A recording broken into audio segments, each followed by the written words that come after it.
MCU villains, assemble. Since Endgame, there's been a giant Thanos-shaped hole in terms of a communal MCU villain. Thankfully, despite the fact that Thanos is one of the greatest villains in recent times, Marvel has enough villains to fill it. While Kang the Conqueror and Galactus have been theorized to be the next big villain, the real threat that our heroes could face could actually come in a group with a number of villain team-ups potentially on the table. Dr. Doom and Magneto. I'm going to start off with the one that I find most exciting, although admittedly, this one is based on a rumor, and I'm not entirely sure it would work in the MCU, but boy, I sure hope it does. As we mentioned already, Thanos is gone, and that's left a big bad void in the MCU. So what's the best way to fill it? Bring in the two most popular supervillains of all time and have them team up, Dr. Doom and Magneto. Now, as I said, the who's, the what's, and why's aren't clear, but according to leaked reports, sources claim that Marvel are planning to have Doom and Magneto working together on a grand scheme with a huge payoff. Whether these reports can be trusted are unclear, but with Fantastic Four on the way, it has long been speculated that they might appear in the same movie with the X-Men. And what better way to do that than by bringing together two of the greatest villains? Both Magneto and Doom have appeared on the big screen already, of course, but are yet to appear in the MCU. It does pose a question though. Would Marvel bring back McKellen or Fassbender for Magneto? Or would they bring in a new actor? My personal preference would be McKellen, but let me know what you think. Also, who we thinking for Doom? I'd love Javier Bardem or Giancarlo Esposito for the role myself, but again, let me know what you think. Perfection. Carl Mordo. Alright, so let's get back to some of the characters who have already appeared in the MCU for a minute.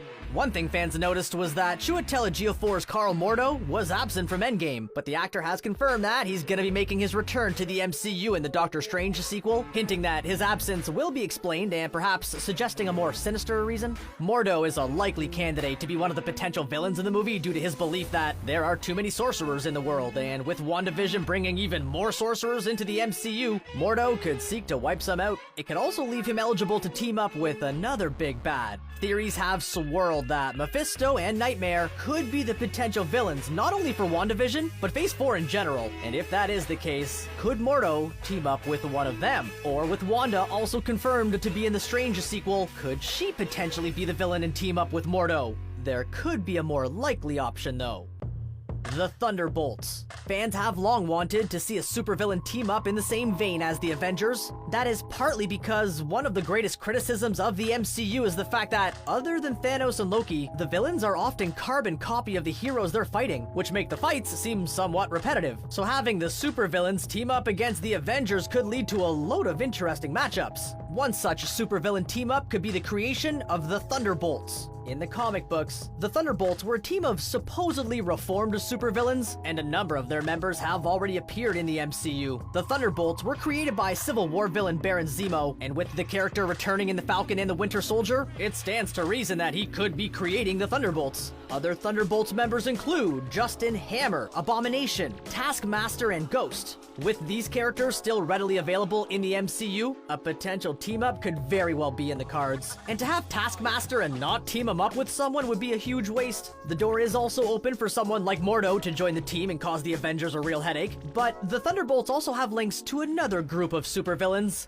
the Masters of Evil. The Masters of Evil figured that, like the Avengers, they are stronger when they work together, and in doing so, became one of the Avengers' greatest threats. Out of all of the supervillain team-ups, this is probably one most wanted by a majority of the fans. Like the Thunderbolts, Masters of Evil was also originally created by Zemo, and originally the Thunderbolts were actually the Masters of Evil in disguise. The Masters of Evil then could be even more likely created by Zemo in the near future. Members could include the ones we mentioned for the Thunderbolts, as well as villains such as Jan Rog, the Leader, and maybe even bring back Zola and Whiplash. But most importantly, the Masters of Evil could have ties to a fan favorite, Loki. In the comics, Loki helped influence the creation of the Asgardian enhanced Wrecking Crew, who in turn gave the Masters of Evil the power to storm the Avengers Mansion. Loki has already worked with one villain before with Thanos, so there is a possibility that he could have a hand in another villain team up with the long-awaited Masters of Evil. Glorious. Sinister Six. Like the Masters of Evil, fans have eagerly anticipated Spider-Man's enemies, the Sinister Six, someday making an appearance in the MCU. The Six have all been confirmed to make an appearance in the near future, and it's basically just a matter of who's gonna be in the lineup. Despite his supposed death, Mephisto is highly likely to be a part of the Six alongside Vulture and Scorpion, and of course, Spider-Man alumni Jamie Foxx as Electro and Alfred Molina as Doc Ock. Others linked to the Six are Jared Leto's Morbius and Tom Hardy's Venom, alongside characters yet to appear, such as Kraven the Hunter, with Keanu Reeves reportedly tipped for the part. Although I don't really care who makes the lineup, I am all aboard the Sinister Six train. Choo-choo! Kingpin and Norman Osborn.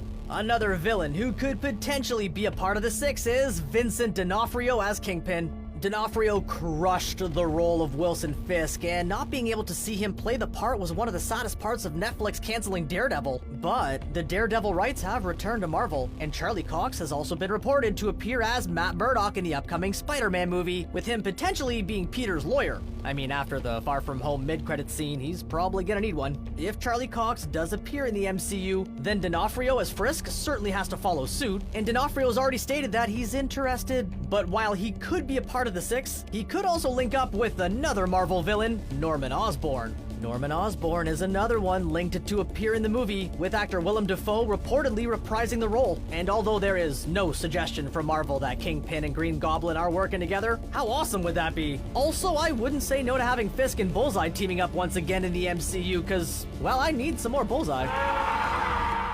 Mephisto and Loki. Now this next one could potentially be a cheat, as it might already be happening. But as we mentioned, Mephisto has long been linked to be the villain in WandaVision as well as the Doctor Strange sequel. So, could he be working with an MCU villain already? After Agnes revealed herself to be Agatha Harkness in WandaVision, will Evan Peters actually reveal that he's the demon Mephisto? Snooper's gonna snoop. Time will tell, but I'm pretty sure that we are witnessing a pretty cool villain matchup already. But if it is indeed Mephisto, and if he is not defeated in WandaVision, could he be a villain somewhere else? With him teased to also appear in the Loki series, could some sort of team-up happen between them? I might be taking a big leap here, but you never know. Come on. What did you expect? The Grand Master and Jan Rog. And finally, if there is one thing the universe needs, it is more Jeff Goldblum. The same can also be said about the Marvel Universe. The fate of Jeff Goldblum's The Grand Master after the events of Endgame is unclear, but it's highly likely that the character was killed off, seeing as he is the age of the universe after all. And if he is still alive, maybe he could link up with another MCU villain. And another MCU villain who survived their battle with a hero was Captain Marvel's Jan Rog, with the character being sent off into space at the end of the movie. In a deleted post-credit scene, Jan Rog ends up on the planet of Sakaar, home of course to the Grand Master. Could there be a future team-up between the two? Let's see if Marvel finds a way.